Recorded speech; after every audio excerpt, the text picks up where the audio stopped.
Hi, Adventure Builders. I'm Chris, the architect, and I'm going to talk to you today about passwords.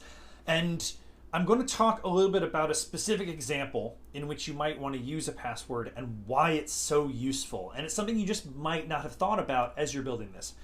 If you haven't seen the previous videos where I talk about the structure, recommend going through those first, but basically at this point you should have your outline, and the goal is to try to figure out how you're going to push your player from one stop to another. And passwords are a great way to do it. So here's my first example, which is what you might think of if you're just starting this out and you're thinking a little bit more linear, and it's how I was when I first started out.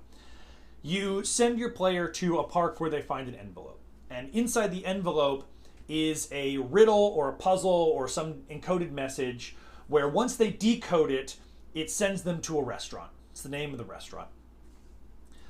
The problem is you don't know how long it's going to take them to decode it. It could take 5 minutes, 10, 15. And then also maybe there's a 15-minute drive tacked onto the end of that. So now you have your players standing in the middle of a park for 15 minutes trying to figure this thing out, not able to move until they actually get this answer. And then they head to the restaurant, and the restaurant owner or the manager or whoever is there has to kind of be aware and, collect them as they come in. Now here's your alternate possibility.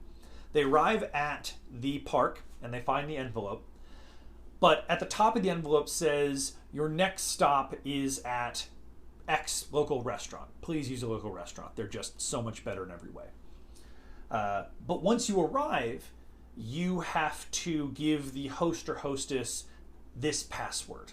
And then it's an encoded message or a puzzle or a riddle or something like that. What this does is now they immediately can start heading toward that restaurant. They have this fun little ticking timer of, okay, we only have 15, 14, 13 minutes to figure this thing out. And if they figure it out in the first 5 minutes, no biggie. They're in the car for 10 minutes and they're fine. If it takes them a little bit longer, you can either drop hints or you can even have an envelope at the restaurant for them if they still haven't figured it out yet. It takes a little bit of coordination, but it's possible. But then once they arrive at the restaurant, they give the host or the hostess the password, and it absolves the restaurant of having to be aware of them, right? Maybe it's this, I don't know, how recent was this picture? What are they wearing? All the restaurant has to do, wait for the password. Then finally for you, it completely opens up your entire arsenal of possible puzzles or riddles or encoded messages. So instead of trying to figure out how you're going to give them a riddle where the answer is Applebee's, once again, please use local restaurants. Applebee's is a garbage franchise. Or a GPS coordinate or something like that, you can literally choose anything that you want, any passphrase, any word, any set of numbers, even hand signals if you wanted to. So it gives you so much more flexibility to where you're not trying to shoehorn in some crappy puzzle because you have to get to this answer. It now gives you a world of answers. So to recap, if you're going to send somebody to a place where there's a person to greet them, usually a restaurant is an easy one, but it could just be a person you have helping, bar, obviously coffee shop, or any other stop, right? Use a password because A, it helps you control the time a little bit better so they don't fall behind or push ahead. And then B, it helps the stop not have to worry too much about who is going to be arriving. They just have to wait till they hear the password or the passphrase and they're good to go. And then C, it opens you up for a huge possibility of different puzzles or riddles or things to say instead of just the name of the restaurant or the GPS coordinates. So I hope this helps.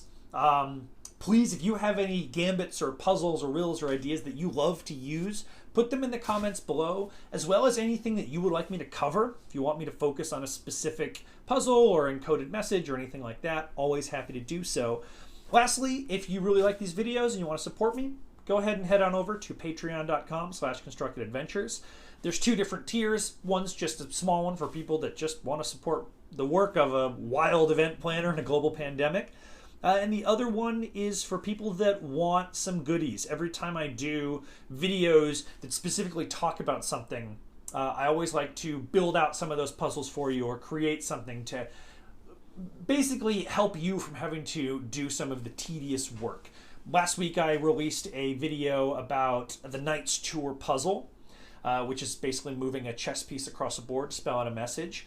And then it was a tutorial about how to create that. I also took the liberty of building 6 of them myself that send your player to different places in the house. So if you just want to print those out, cut out the answer, and then some of the hints as well, you can. And it'll save you an hour of time, and it'll support me. So feel free to do that, but you don't have to. I'm not your boss. Otherwise, happy adventuring.